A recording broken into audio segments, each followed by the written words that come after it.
Assalamu alaikum wa rahmatulahi wa barakatu. A fi àkókò yìí kí gbogbo ẹ̀yin olólùfẹ́ wa káàkiri gbogbo àgbáyé yìí pé kí ẹ máa lọ bá wa subscribe sórí YouTube channel Dawal Islam channel. Bákan náà ẹ máa lọ bá wa like page wa Dawal Islam page. Pẹ̀lú ògo Ọlọ́run Olúwa á máa bẹ̀ pẹ̀lú wa. A máa gbọ́ ètò àdúrà àti àwọn lecture ní oríṣiríṣi ní orí ètò náà. Olúwa dúró tì wá. Subhana rabbika rabbil izzati amma yasifun. Wassalamu ala al-mursalin. Walhamdulillahi rabbil alamin. Ma salam.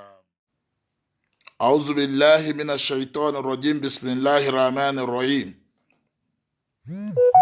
اللهم صل على سيدنا محمد وعلى آله وصحبه وسلم. Gbogbo wa tí a ti jọ wà lórí ètò tẹ́lẹ̀ tí nẹ́tíwọ̀kì yẹn fi ṣe bó ṣe lóun fẹ́ ṣe kọ́lọ́n kó ṣàánú wa lórí àwọn nẹ́tíwọ̀kì yín báyìí.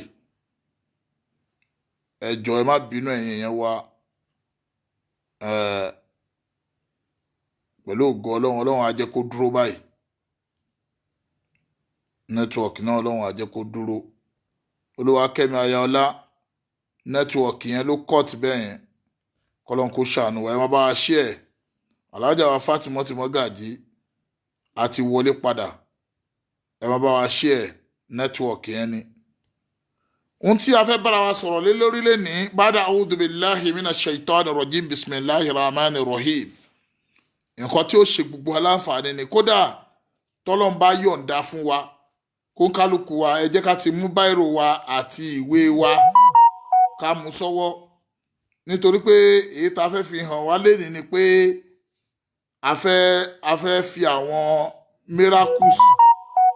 tọ́lọ́n gbé kalẹ̀ fún sínú Al-Qur'an àbáwọn nǹkan tó tiẹ̀ já sí pé miracle ló jẹ́ a fẹ́ fi ìdí rẹ̀ a fẹ́ fi hàn wà lórí ètò abẹ̀wá nítorí tọ́lọ́hún ẹ jẹ́ ká mú báírò wa àtiwé wa àwọn nǹkan tó lè ṣe wá láǹfààní nínú miracles Ọlọ́hun tí ó sì help àwa náà nínú ìgbésí ayé wa. Mo kí alájà wa Adéòtí Kẹ́mi Salamat nẹ́tíwọ̀kì yẹn ló kọ́ tẹ́ má bínú ẹ jọ̀ọ́ ẹ bá wa gbà á bẹ́ẹ̀. Ó dàbí pé bí coronavirus ṣe wà ń ta gbogbo bí wọ́n ti ń lo nẹ́tíwọ̀kì káàkiri báyìí kọ́lọ́n kó ṣàánú wa. Ẹ dákun torí Ọlọ́run lénìí ẹja mú báírò àtìwé wa níbi tá a bá ọ̀rọ̀ ìrìn àjò gbésí ayé ara wa dé yìí ibi yóò máa ṣe wá láǹfààní a máa rí àwọn nǹkan táwa ní wọn máa kàkọ́lẹ̀ rẹ̀ tí ó sì máa wúlò fún wa nù gbésí ayé wa. Ẹ jọ̀ọ́ mo bẹ̀rẹ̀ wa àtìwé wa eléyìí ó ṣe wá láǹfààní púpọ̀ lọ́jọ́ èní lórí ìrìn àjò gbésí ayé ẹ̀dá.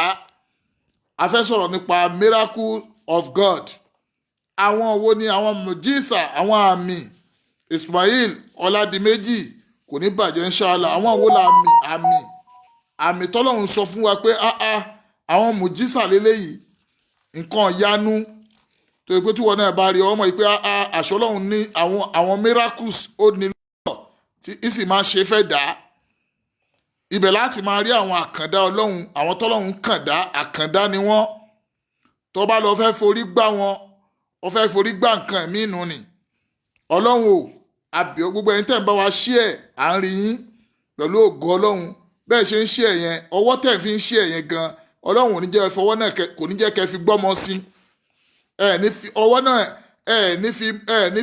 ní fi mọ sàárì ọmọ yín ọlá Ànábì wa Muhammad lọ́dọ̀ Ọlọ́run. Gbogbo wa tá wà lórí ètò pátá ẹja mú báírò wa léni àtìwé wa ká mú báírò àtìwé lọ́wọ́ ká máa wá jọ́ta àwọn nǹkan tá a fẹ́ sọ yìí nítorí pé ohun tá a fẹ́ sọ fúnra wa léni pé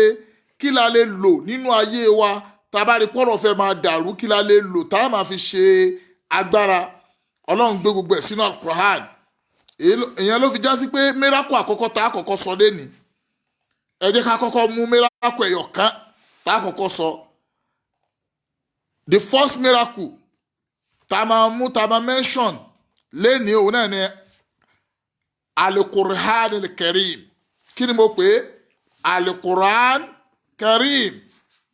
Allahu Akbar. Al-Qur'an Karim. Ohun tá a fẹ́ mú léni Al-Qur'an al-Karim ìwé tó ṣe pé òun ló ga jù tó wá kún kẹ́kẹ́kẹ́kẹ́kẹ́ sínú ìwé yẹn kún sínú àwọn kíni àwọn àǹfààní ìwé yẹn kó sínú àwọn nǹkan tó jásí pé èèyàn lè fi ṣe agbára nínú ayé ìwé yẹn kó sínú gbogbo nǹkan tó lè máa jẹ́ ìdínà fún yẹn láyé báwo ló ṣe kí ló máa lò tí gbèsè ayé rẹ ó fi máa di kíni tí ó máa di rọrùn mọ́ ẹ lọ́wọ́ àwọn kan lè máa bínú rẹ kí ló lè mú lọ́wọ́ tó yẹ pé nǹkan tí wọ́n bá ń bínú ẹ lọ́wọ́ yẹn tó bá ti mú nǹkan yẹn lọ́wọ́ ọkàn rẹ ó máa balẹ̀ ara rẹ ó máa yá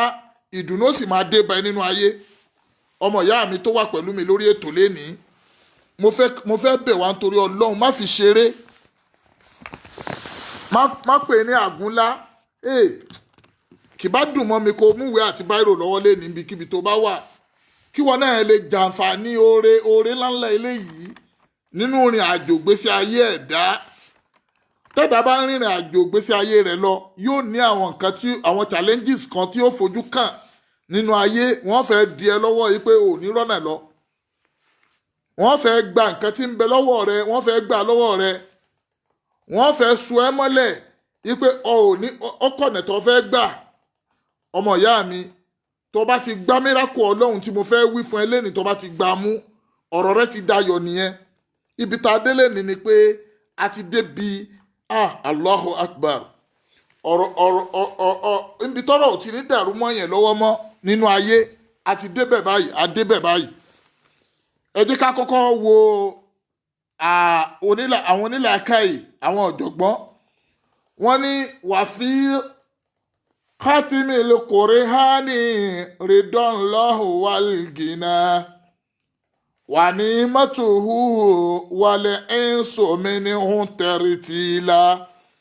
oríire tí gbogbo wa jọ ṣe lẹ́nìí ni pé inú oṣù tá a wà ń bẹ̀ yìí inú oṣù yẹn ni wọ́n sọ alukurani kalẹ̀ fún anabi wa Muhammad oríire tí gbogbo wa jọ ṣe lẹ́nìí nìyẹn àfàwà àsìbúnálà Fatai oníkéwu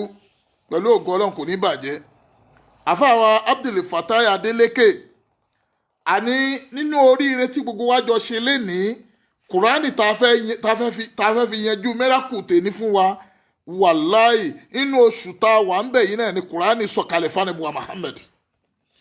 wà fi khatimul Qur'ani ridwanlahu walgina wà ní mọ́tòhù wal insu minhu taritila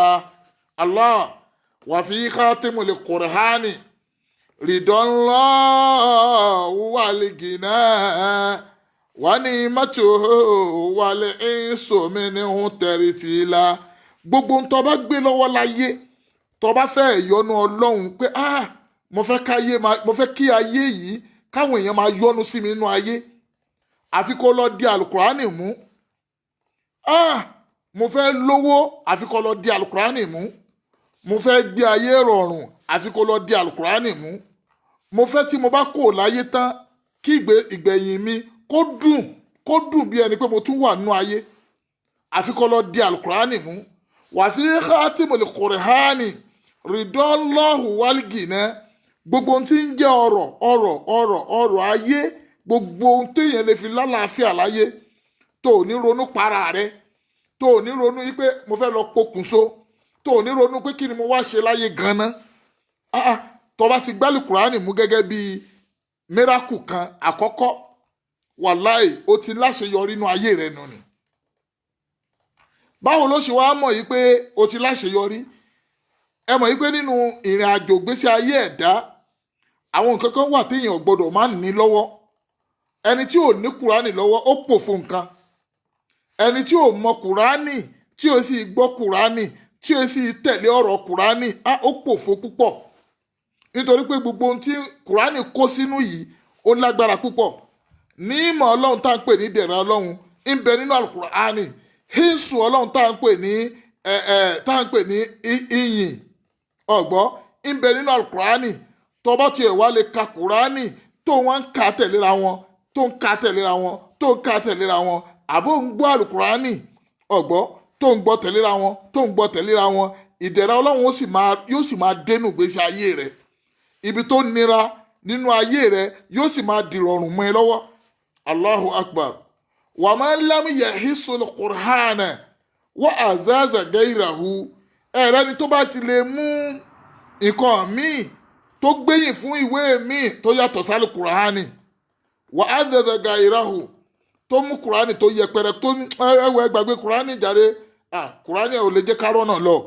torí pé Qur'ani yóò máa sọ báyìí yóò máa sọ báyìí yóò máa sọ báyìí. Wa azaza gairahu, tó wà lọ gbéwé míì tó yàtọ̀ sí Qur'ani. Fakọ̀dé akọ́ra man azọ́mọ̀lọ́hù fadilahu, gbogbo tí bá ń jẹ́ ọlá ó jìnà sóńtọ̀ ọ̀hún. Allahu akbar. Al-Qur'an al-Karim là ń sọ̀rọ̀ ẹ̀ o.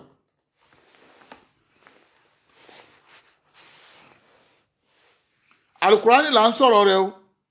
Al-Qur'an yìí ó kú kẹ́kẹ́kẹ́ fọlá. Al-Qur'an yìí kú kẹ́kẹ́kẹ́ fún ìyìn. Al-Qur'an yìí kú kẹ́kẹ́kẹ́ fún ipò. Kódà Al-Qur'an yìí kú kẹ́kẹ́kẹ́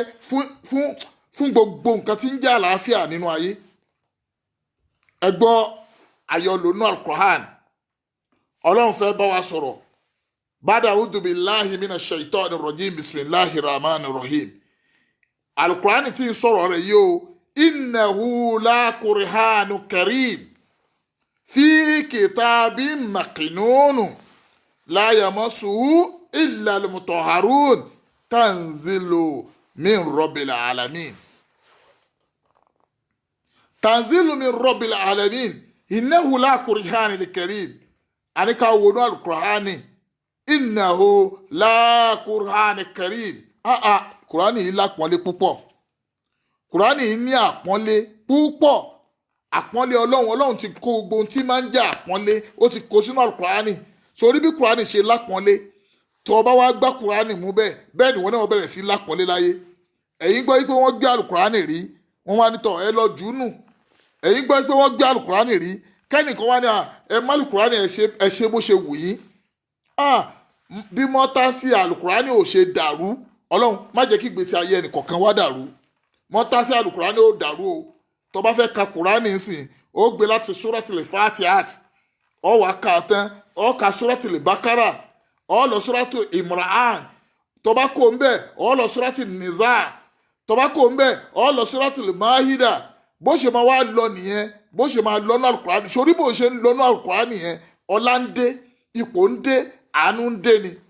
Allahu akbar. Ẹ wo àpọ́nlé tí ń bẹ ní Al-Qur'ani báyìí. Gbogbo ọmọ ìyá mi, oríire tájọ́ wá ṣe lálẹ́ yìí ni. Innahu la Qur'anun karim.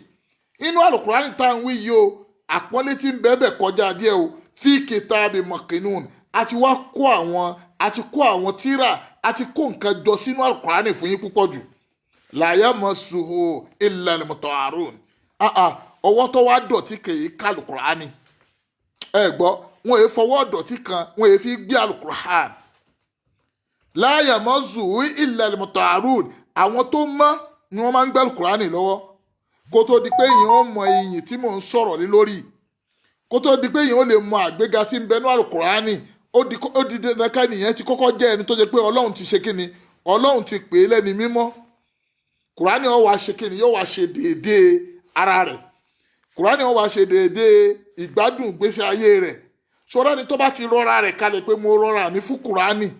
Qur'ani ó bẹ̀rẹ̀ sí ro ara rẹ̀ fóun náà. Al-mutahharun, àwọn tó mọ́ nínú àwọn èèyàn, àwọn ni wọ́n máa ń fọwọ́ ara wọn gbé Qur'ani. Ọ̀gbọ́, tó bá ti wá ń ka Qur'ani yìí, ìwọ náà bá dẹni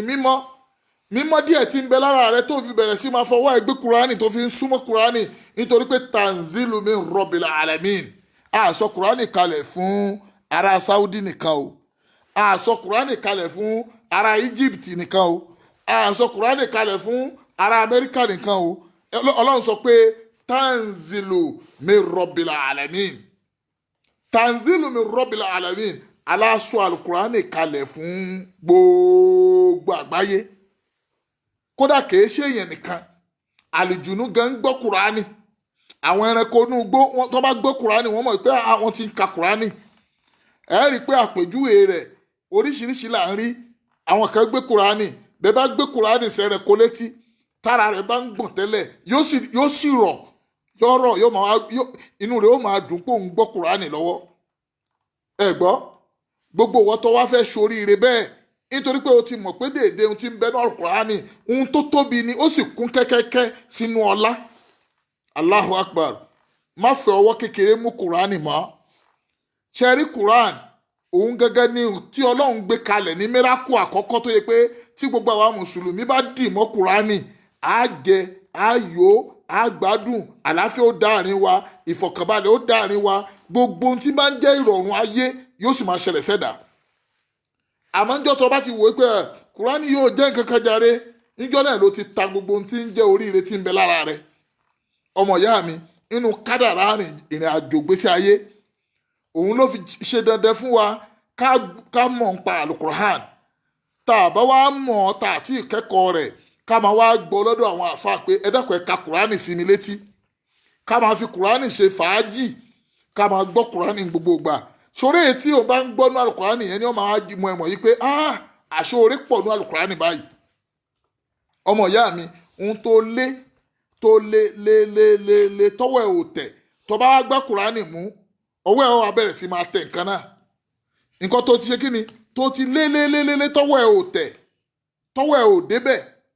tó bá ti wá di pé o wá mú Kùránì wá wò pé ok Kùránì ni màá fi ṣọ̀gá ìgbésí ayé mi, ọwọ́ rẹ̀ ó bá bẹ̀rẹ̀ sí tẹ̀ nǹkan náà. ọgbọ́ ibi tó ti lérò pé position tí mo máa dé yìí mi lè débi báyìí, ibi tí mo lè dé náà ní ibi tí kádàrá mi tó mọ nínú ayé ni tó bá ti wá gbé Kùránì mú, Kùránì ó máa wá tọ́ ẹ sọ́nà, Kùránì ó máa tọ́ ẹ sọ́nà, ó wá kọjá ibi tó lérò pé o lè dénú ayé. ẹ gbọ́ gbogbo wa lé ní ẹ jẹ́ kájọ máa wá gbọ́ inú àwọn àyọlò bọ́ọ̀ bá tiẹ̀ wá gbọ́ nǹkan kan láyé ṣe bọ́ gbọ́ pé ilẹ̀ wúlá Kùránì Karim ọṣà gbọ́ Kùránì tí mo pè ń bẹ̀. ohun tí ń sọ fún ẹ bẹ̀ náà ni pé àlẹ́ àlè Kùránì yìí ṣe Karimun tó máa sọ pé àpọ́nlé ohun tó lápọ́nlé tó tó láyé ò sí. nítorí kíni fi kìtàbí makinun, nítorí àwọn nǹkan tá a kó sínú Al-Kùránì ni. àwọn kan máa gbọ́ àyà kan pé Ọlọ́run sọ pé láwọ́ anzalina azal Kùránì ala jabali lára ìtàwó xaṣìyá mutasọ́ọ̀dìyá mina àṣìyá ti láì wàtílíkàlẹ̀ àmúdáàlì nàdìríbù àlì nẹ́ẹ̀sì làálà hum yatafakarun. ọ̀gbọ́ ohun tí Ọlọ́run sọ gangan jẹ́ kó yẹ láwọ́ anzalina hadal Kùránì ala jabali kò é ṣe pọ́lọ́run sọ kalẹ̀ sórí òkè kò sọ kalẹ̀ síbẹ̀. Ọlọ́run kò sọ ni pé láwọ́ tó bá jẹ́ pé anzalina hadal Kùránì ala jabali mo wá lọ gbé Al-Kùránì lórí òkè ni lára ìtàwó xaṣìyá mutasọ́ọ̀dì yamina àṣìyá ti láì. nítorí pé mo gbé Al-Kùránì yẹn sórí òkè yẹn, gbogbo òkè tẹ́ ń padà ń rí lé ní pé òkè sóbí, òkè olúmọ, òkè gbogbo òkè tẹ́ ń rí yẹn ẹ bá má bá òkè kankan bẹ̀ mọ́. àmẹ́mi Ọlọ́run ọ̀mọ́mọ́ gbé Kùránì lórí òkè ni láw anzalina hazal Kùránì tí ń ròyìn rẹ̀ fún yín o láw anzalina azal Kùránì ala jabali tí n bá lọ gbé sórí òkè ni lára ìtàhù xaṣìyá mutasọ́ọ̀dì yamina àṣìyá ti là. ọmọ èdè nìyẹn kì bá sì rí òkè tókè bá fọ́ yẹn òkè ó di ohun tí ó di yẹ̀pẹ̀. gbogbo àwọn òkè ńláńláńláńláńláńlá èyí tí ń bẹ Saudi Arabia, èyí tí gbogbo bí tókè bá wà láyé. àmọ́ èmi Ọlọ́run ọba ò ṣe bẹ́ẹ̀. wàtílíkàlẹ̀ àmúdálù nàdìríbù àlè nẹ́ẹ̀sì làálẹ̀ ahùn yatafakarun. mo kàn fẹ́ káwọn èèyàn mọ̀ yìí pé báwo ni Kùránì ṣe tóbi tó nínú ìgbésí ayé wa. ọmọ ìyá mi wá wo bí Kùránì ṣe tó nínú ọlá rẹ̀ àti nínú ipò rẹ̀ àti nínú àánú rẹ̀. gbogbo ohun táwọn ń pè ní pé wọ́n ń ṣe mẹ́rákù kan láyé, o ò lè rí mẹ́rákù kan nínú ayé àfi kó bá náà Al-Kùránì. nítorí pé Al-Kùránì fúnra rẹ̀ miracle ni. ìwé tó yẹ pé ń sọ̀rọ̀ àná, ìwé tí ń sọ̀rọ̀ èní, ìwé tí wọ́n máa sọ̀rọ̀ ọ̀la. tó bá tún dijọ́ gbé nàlẹ́ kẹ́hámọ̀ tá a dìde tọ́lọ́run sọ pé ọ̀ya ẹ̀yin màláìkà ọ̀ya ẹ fọ́n fèrè, Ìsìráfílù ọ̀ya ẹ fọ́n fèrè, ẹ sọ pé gbogbo ẹni tó wà ńlẹ̀ ẹlẹ̀ kó máa dìde nínú lórí ebè wọn, tó kálukú ó sì máa dìde lórí ebè rẹ̀. Allahu Akbar. Kùránì ti kó gbogbo nǹkan yìí sínú. báwo ló ṣe wá lo ìgbésí ayé ẹ? ìrìn àjò rẹ tó bá ti lè gbá Kùránì mú tó fi ń tẹ̀lé ìgbésí ayé rẹ, ìgbésí ayé rẹ ó bẹ̀rẹ̀ sí dìrọ̀rùn. Ìgbésí ayé rẹ tó ní kò nítumọ̀ tẹ́lẹ̀ ó wá bẹ̀rẹ̀ sí ka kùránì, ó bẹ̀rẹ̀ sí gbọ́ ìtumọ̀ kùránì. Ọ̀tọ̀ ní kó ka kùránì, ọ̀tọ̀ ní kó gbọ́ ìtumọ̀ rẹ̀ o. Ọmọ ìyá mi, ọ̀tọ̀ ní kó ka kùránì, ọ̀tọ̀ ní kó wá gbọ́ ìtumọ̀ alukùránì. Àní kùránì tí ń ròyìn rẹ̀ fún yín yìí, Ọlọ́run ní la yamassuhu illa al-mutahharun. Àwọn kankan yẹn fọwọ́ kan alukùránì yẹn o, àfàwọn tó bá mọ́. Ó mì pé ẹni tí ò mọ̀ kan kò lè, tó bá gbá alukùránì mú, kùránì ò lè yé, ọ̀rọ̀ kùránì ò lè ṣiṣẹ́ kankan fún. Àfi kó kọ́kọ́ lọ fọ ẹ̀mí rẹ̀ mọ́ ní pé mo mọ́ níwájú ìwọ Ọlọ́run, mo mọ́ nínú gbogbo nǹkan. Ọlọ́run ni ó darí ẹ̀mí rẹ̀ sọ́dọ̀ èmi Ọlọ́run nìyẹn. Nínú Islam, total submission, ó ti parí ayé rẹ̀,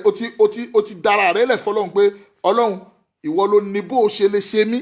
tí ayé mi ó fi da, tí rọrùn ó fi bá mi nínú ayé. Ó wá gbá Kùránì mú. Ànábì wa Muhammad sallallahu alayhi wa sallam, wíwáyé ànábì àti lílo ànábì, iṣẹ́ tí ànábì ṣe jù tó jẹ́ pé iṣẹ́ yẹn ò lè tánlẹ̀ láyé, òun náà l'Al-Qur'an. Miracle àkọ́kọ́ nìyẹn fún gbogbo àwa mùsùlùmí, fún gbogbo àgbáyé. Nítorí pé Ọlọ́run sọ fún wa ni pé tanzilu min rabbil alamin. Ẹ rí pé tó bá lọ wọnú Al-Qur'an, ibòmí Ọlọ́run sọ pé yá ayyuhal ladhina amanu, Ọlọ́run ni mo pè yín olùgbàgbọ́ òdodo. Ibòmí tẹ́ bá tún lọ wò ń bẹ̀ nínú Al-Qur'an, Ọlọ́run tún sọ pé yá ayyuhan nas, Ọlọ́run ni mo pè yín èèyàn. Ntọ́lọ́run tó àdá ti sọ fún wa ni pé àwọn olùgbàgbọ́ òdodo wọ́n gbà Al-Qur'ani. Àwọn èèyàn tó já sí pé wọ́n èé ṣe mùsùlùmí, wọn ò sí nínú Islam, ṣùgbọ́n wọ́n máa gbọ́ Al-Qur'ani. Ẹ gbọ́, tó bá tún wá yá Ọlọ́run yá ayyuhal ladhina kafaru, ayyuhal ladhina kafaru, mo pè yín tẹ́ tún ya bùtùlù gan tẹ́lẹ̀ ní gbọ́ tẹ́lẹ̀ ní gbà, Ọlọ́run ó tún máa pe àwọn yẹn náà. Tó bá yá Ọlọ́run sọ pé yá ayyuhan nabi, mo tún pè wá nẹ́bì. Allahu akbar. Ibi tọ́lọ́run ó ti pa nẹ́bì, Ọlọ́run ó pè. Ibi tọ́lọ́run ó ti pe àwọn èèyàn yóò pè. Ibi tí ó ti pa àwọn mùsùlùmí, Ọlọ́run ó pè. Ọmọ ìyá mi tó ń gbọ́ mi lénìí, Umul Kitab, ìyá tírà ni Al-Qur'ani jẹ́. Ṣé wá rí Kùránì tá à ń wí yìí, ẹni tó bá lè lọ gbá Kùránì mú ní ojú ọ̀nà wípé Kùránì ní dìmú o, nígbà kankan mi mú ju Al-Qur'ani lọ, ọkàn ń tọ̀ wọ́n balẹ̀ nínú ayé. Ẹ gbọ́, nítorí pé Kùránì jẹ́ ìtọ́nisọ́nà tó yẹ pé kò lè ṣì ẹ́ lọ́nà láéláé. O lè gbọ́ pé ọkáyà kan náà Al-Qur'ani àfi tó o bá mọ̀. Ẹ máa wòran o, ẹ rí àwọn miracle tó wà ní Al-Qur'ani o. Nínú àwọn miracle tó wà ní Al-Qur'ani, ìwọ náà máa gbọ́ ń sin o. Àkọ́kọ́ ń bẹ̀, ẹ ti jẹ́ ká fi lè tara wa lọ́rẹ náà. Tí ọba lọ́ta tọ́ta rẹ̀ pọ̀, tá a rírú ẹ̀ rí pé ọ̀tá mi pọ̀, àwọn ọ̀tá ni ò jẹ́ ń rọ́nà lọ, àwọn èèyàn ń bínú mi, àwọn èèyàn wá lọ gbá Al-Qur'ani mú. Ọ̀gbọ́, wá lọ sínú súrà kan tá à ń pè ní súràtì Yasin. Allahu akbar. Níjọ́ tí àwọn ọ̀tá pọ̀ fánàbí wa Muhammad sallallahu alayhi wa sallam, Ọlọ́run wá sọ fánàbí pé ànábì, èmi Ọlọ́run ti fi Yasin, súràtì Yasin àti kọ́ kalẹ̀ àti parí ẹ̀. Ṣé rí Yasin nínú sísọ̀kalẹ̀ Yasin sọ́dọ̀ ànábì wa Muhammad nítorí pé àwọn ọ̀tá tánàbì gan lérò pé báwo la ṣe ṣẹ́gun àwọn eléyìí. Ọlọ́run wá ní eré ànábì nǹkan kan bẹ́ẹ̀lẹ̀ tí mo ti filẹ̀ fún ẹ, gift ni jẹ́ ń fún wa ànábì ń sìn. Níjọ́ tí ṣòro dé, níjọ́ tánàbì wo wájú tó wẹ̀yìn tó wò pé níbo ni mo fẹ́ gbọ́rọ̀ ara mi gbà báyìí. Níjọ́ náà lọ́lọ́run sọ súrátì Yasin kalẹ̀ fún ànábì wa Muhammad. Ẹ wá wo ohun tí Ọlọ́run fi sínú ẹ̀. A'udhu billahi minash shaitani rajim, bismillahir rahmanir rahim. Ọlọ́run ní Yasin wà ń bẹ̀ yẹn. Ọlọ́run ní èmi Ọlọ́run ni mo fi búra. Yasin, táwọn kan bá tún wọ́n ní ẹ fi àyà méjèèjì ilẹ̀ fọlọ́run. Ọlọ́run ní èmi Ọlọ́run ni mo mọ̀ tún mọ̀ ohun tí mo fi ṣe bẹ́ẹ̀. Yasin, táwọn ẹlòmíràn bá wí wọ́n ní Ọlọ́run ń pe ànábì wa Muhammad nítorí ànábì ní ń jẹ́ Yasin. Allahu akbar. Àwọn onítẹ̀fsírì ọmọ wa tú lọ bọ́n bá ṣe lè wù kí wọ́n tú sí. Àmọ́ ìwọ ọmọ ìyá mi gbọ́, Ọlọ́run wá ní wal-Qur'ani al-hakim, mo fi Al-Qur'ani tó kún, ẹgbọ́, mo fi Al-Qur'ani tó kún fún ọgbọ́n, èmi Ọlọ́run bá fi búra. Allahu akbar, Allahu akbar. Títú Ọlọ́run nínú àwọn agbára tó wà nínú Al-Qur'an. Ọlọ́run ní Yasin, wal Qur'anil hakim. Èmi ọlọ́run o kí n tó sọ̀rọ̀ tí mo fẹ́ sọ yìí o mo ti fi alukurani tí mo gbé kalẹ̀ fún wa nẹ́bí wa Muhammad tó kún fún ọgbọ́n òye làákàyè ọlọ́run ni mo kọ́kọ́ fi búra ná lẹ́yìn náà lọ́lọ́run wá ní innaka laminal mursalin ìwọ ànábì ìwọ náà nínú àwọn òjíṣẹ́ ọlọ́run ló wà ọgbọ́ al-mursalin àwọn wo ni wọ́n ń pè ní al-mursalin àwọn tí ọlọ́run fún ní tírà ànábì wa Ibrahim ọlọ́run fún ní tírà orúkọ tírà rẹ̀ ní jẹ́ Sufi Ibrahim ànábì wa Musa ànábì wa Dahud ọlọ́run fún ní tírà tiẹ̀ tá à ń pè ní Sebura ànábì wa Musa ọlọ́run fún tírà rẹ̀ tá à ń pè ní Taurat ànábì Isa ọlọ́run parí gbogbo ẹ̀ ó nítọ̀ ìrẹ́ ànábì Isa o àti Sufi Ibrahim àti ti Dáúdà àti ti Musa ọ̀yá gbà ohun tá a máa pè ní Injila lélẹ́yìí ọlọ́run fi ta ànábì Isa lọ́rẹ àmọ́ Rasulullah ànábì wa Muhammad Allahu Akbar sọlọ ẹjẹ gbogbo àwọn àtàwọn àmì ẹ sọ pé sallallahu alayhi wa sallam kí ìkẹ́ ọlọ́run àtọ̀lọ́ ọlọ́run kó máa bá ànábì wa Muhammad àpọ́nlé tí ń bẹ nínú kàrámọ̀ tí ń bẹ nínú mùjísà tí ń bẹ nínú alukurani á bẹ̀rẹ̀ sí tu wẹ́lẹ́wẹ́lẹ́ fún wa àmọ́ yìí pé àṣé aráàfin ẹyọ kan nínú alukurani ó lè sọ yẹn di olóríire láyé ọmọnà tẹ́lẹ̀ aráàfin ẹyọ kan nínú alukurani ó lè change ẹ̀mí rẹ kó sọ ẹ́ di alálùbáríkà nínú ayé ọmọ ìyá mi Yasin ẹ máa wo bọ́lá òun ṣe ń tó fún anabi Muhammad wal Qur'anil hakim mo fi kùránì tó ní ọgbọ́n nú tó kún fọ́gbọ́n mo fi búra fún wa anabi wa Muhammad sallallahu alayhi wa sallam innaka laminal mursalin òjíṣẹ́ ọlọ́run tó dúó déédéé òun ni wa anabi wa Muhammad ẹ gbọ́ nígbà tánàbí wa ti wá rí bẹ́ẹ̀ ọlọ́run wa ní tanzil ọlọ́run tún mú wálẹ̀ kan sí ẹ gbọ́ ọlọ́run tún mú ọ̀rọ̀ yìí wá pé tanzil al-aziz rahim ń pè àfáà Abdulrauf tí ń bá ṣe tán inshallah mo wà lórí program àfáà Abdulrauf máa pè yín ọlọ́run ní ẹ wò ó èmi ọlọ́run wá mo sọ̀kalẹ̀ kí ni mo sọ̀kalẹ̀ ọba tí ń jẹ́ al-aziz ọba tó ga ar-rahim ọba àṣàkẹ́ ọ̀run ọlọ́run ní èmi ni mo sọ̀kalẹ̀ fún ìwà ànábì wa Muhammad sallallahu alayhi wa sallam gbogbo ẹ̀yin tẹ́ bá mi wà lórí platform lẹ́ni mo bẹ̀ wá nítorí tọ́lọ́run ìwọ tó bá jẹ́ Christian tó mọ̀ yí pé àṣẹ Kùránì tó wá fẹ́ mọ̀ túmọ̀ rẹ̀ dákun torí ọlọ́run gbìyànjú kó súnmọ́ Kùránì wò kó wo bí Kùránì ṣe rí ó rẹwà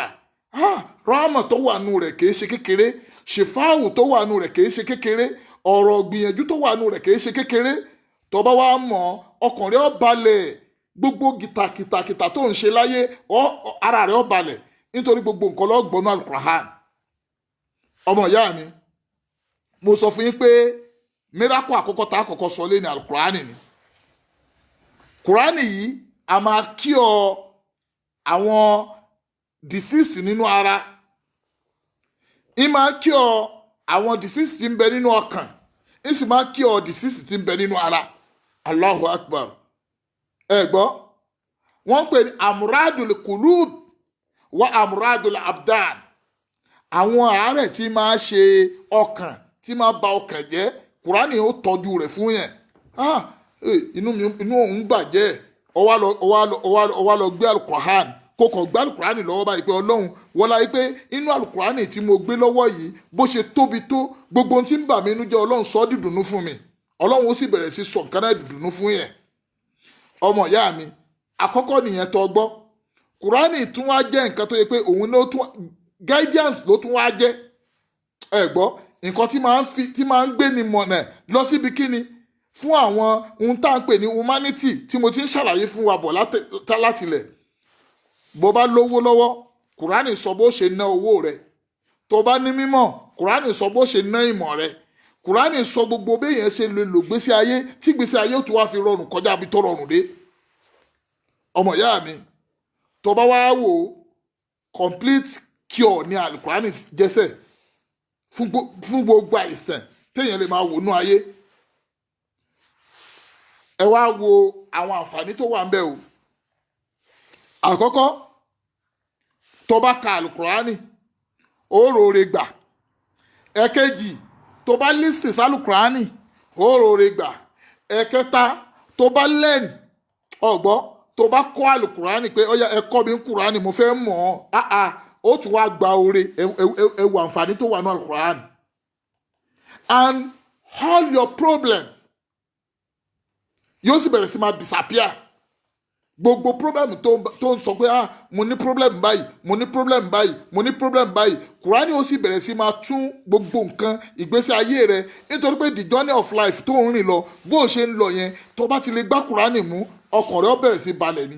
nítorí pé kùránì ni yóò máa fún ẹ ní yóò máa jẹ́ ìtọ́ka ọ̀nà fún ẹ pé ibi tó dé yìí nǹkan tó lò fún ni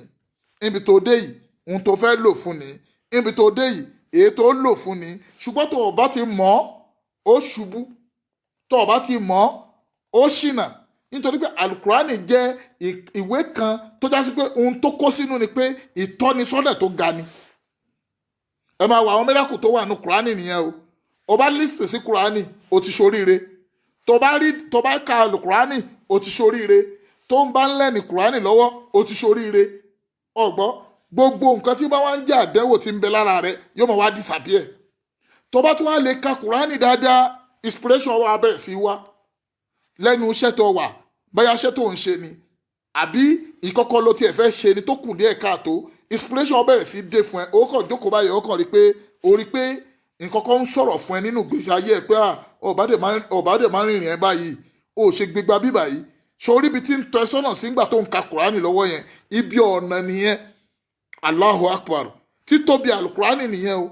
kùránì wa bẹ̀rẹ̀ sí tọ́ yẹn sọ́nà má gbàbẹ̀ yẹn ó kù díẹ̀ má gbàbẹ̀ yẹn àmọ́ tó bá lọ ọfẹ́ ṣe fúnra rẹ láì gbàtọ́ lóhùn gbọ́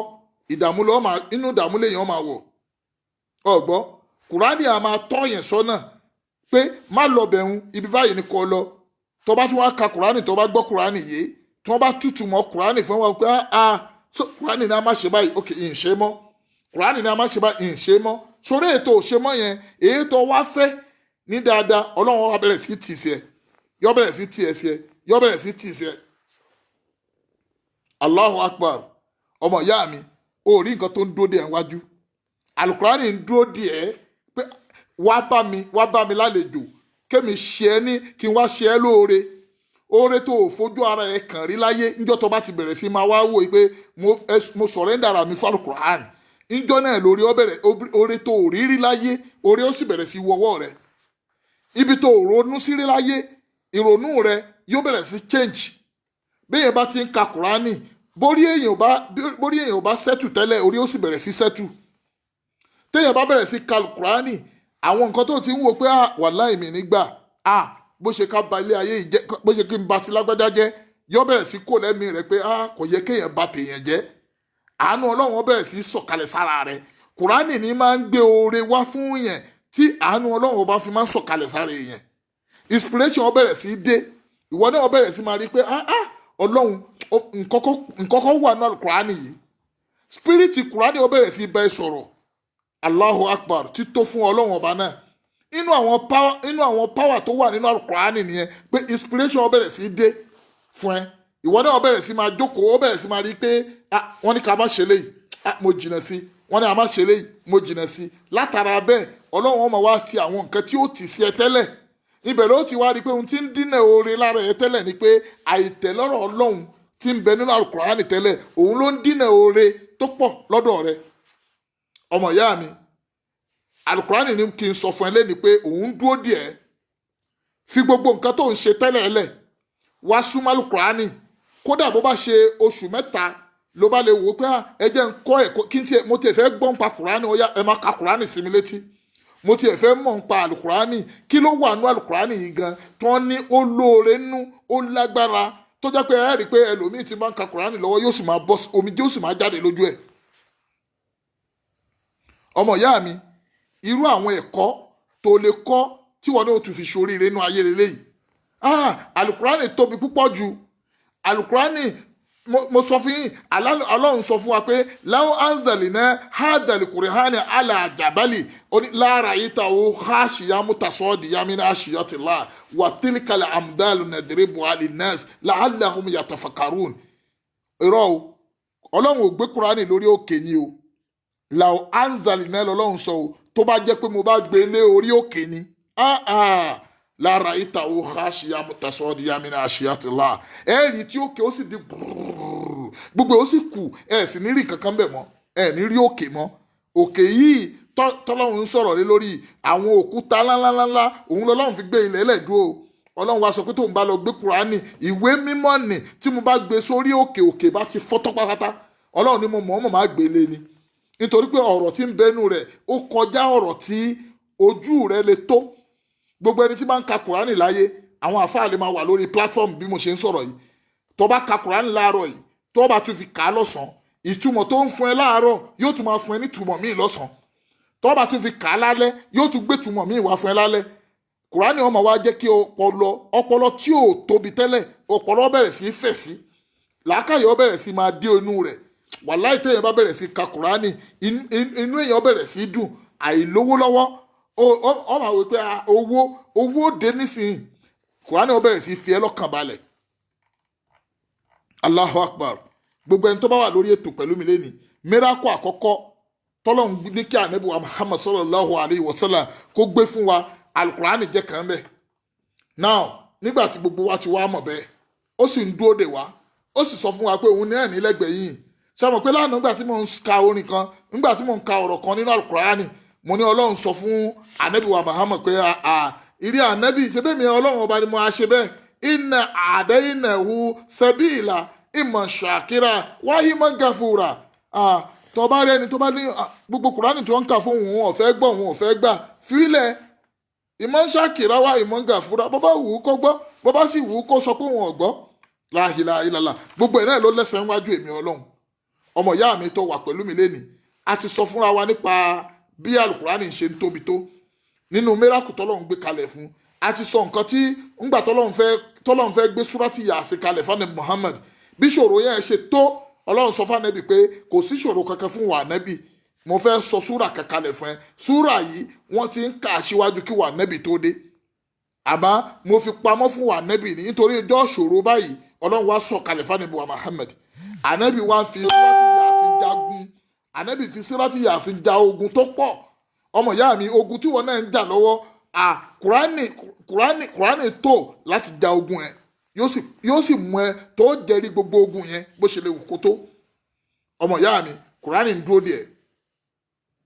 kò sí ohun tí mo lè sọ pé ń dúró díẹ̀ níwájú kò sí ohun tó lè change ìgbésí ayé ẹ àfi kó ní Al-Qur'ani lọ́wọ́. sórí tó bá ti ní Al-Qur'ani ọkàn rẹ ó balẹ̀ ọ̀dà ìwọ sọ fún ẹni àfa àtọ́ bá mọ̀ torí pọ́ mọ Kùránì dáadáa sọ pé kó káyà 2, 3, 4 sí ẹ létí ní ojoojúmọ́ kó máa kà á fún ẹ kó máa tú fún ẹ. ó rí i pé ọ̀rọ̀ gbèsè ayé rẹ̀ ó bẹ̀rẹ̀ tó bá gbàgbọ́ o tó bá gbàgbọ́ pẹ̀lú Al-Qur'ani o tó bá gbàgbọ́ pé ìwé tí wọ́n ń sọ̀rọ̀ rẹ̀ fún mi òótọ́ ni wọ́n ń sọ ó rí pọ́kàn rẹ̀ ó bẹ̀rẹ̀ sí balẹ̀ ara rẹ̀ ó bẹ̀rẹ̀ sí balẹ̀ gbogbo ohun tó ń sọ pé ìṣòro ni kò ní jẹ́ ṣòro fún ẹ mọ́ nítorí pé ọ̀pọ̀lọpọ̀ nǹkan ni èé ṣe ṣòro fún wa tá à ń pè ní ṣòro tó yẹ pé ohun tí ó yanjú nǹkan yẹn ẹgbẹ́ wa náà ló wà ṣùgbọ́n ọmọ pé ohun tó ọba ti mọ̀ ó ṣàgbà rẹ náà nù ni ṣùgbọ́n tó bá ti lè mọ̀ níjọ́ tó bá ti mọ̀ yí pé kíní yìí àṣẹ tí mo bá mu sínú kíní yìí àṣọ́rọ̀ ìgbésí ayé mi ti rọrùn bẹ́ẹ̀ ni bó bá ti mú Kùránì sínú ìgbésí ayé rẹ di Kùránì mọ iṣẹ́ tó máa ṣe nínú ayé. mo fẹ́ gbọ́ Kùránì mo fẹ́ mọ Kùránì mo fẹ́ kẹ́ka Kùránì sí mi létí kódà mo fẹ́ la ilaha illallah ọ̀rọ̀ ìgbésí ayé rẹ ó máa wá dìrọ̀rùn. Kùránì ń dúró díẹ̀ ọmọ ìyá mi nítorí pé the journey of life tí mo kọ̀rọ̀ lé lórí Kùránì ni mo wò ni mo fi ń kọ gbogbo àwọn ọ̀rọ̀ yìí.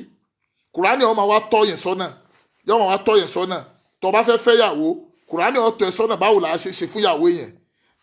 tẹ́ bá bímọ Kùránì ó tọ́ yín sọ́nà báwo la ṣe máa ṣe fọ́mọ yín tẹ́ bá lábúrò tẹ́ lẹ́gbọ́n Kùránì ó máa tọ́ yín sọ́nà pé báwo la ṣe ṣe lẹ́gbọ́n ẹ̀gbọ́n yín tẹ́ ní kọsẹ̀ Kùránì ó máa sọ fún yín báwo la ṣe ṣe lọ́dọ̀ òbí yín ìyá tó bí yín báwo la ṣe máa ṣe fún báwo lẹ ṣe máa ṣe fáwọn bàbá yín báwo lẹ ṣe máa ṣe fún ará àdúgbò yín àwọn neighbor yín báwo lẹ ṣe ṣe fún wọn Kùránì ni wọ́n máa tọ́ yẹn sọ́nà lórí eléyìí tí kùránì bá wá tó ẹ sọ́nà títí inú àwọn ọ̀rọ̀ kùránì àwọn èyí tó jẹ́ ìdájọ́ wà ń bẹ̀, inú àwọn ọ̀rọ̀ kùránì èyí tó jẹ́ tọ́nisọ́nà wà ń bẹ̀, inú àwọn ọ̀rọ̀ kùránì èyí tó jẹ́ punishment téèyàn bá ṣe báyìí ìhun báyìí lèyìn ó rí ó wà ń bẹ̀, inú ọ̀rọ̀ alukùránì ohun tó jẹ́ wòsàn ó wà ní alukùránì. ọmọ ìyá mi the journey of life tá à ń sọ̀rọ̀ lé lórí ó wàá rí miracle tó pàdé lẹ́nìí tí mo fi ní kó mú báírò rẹ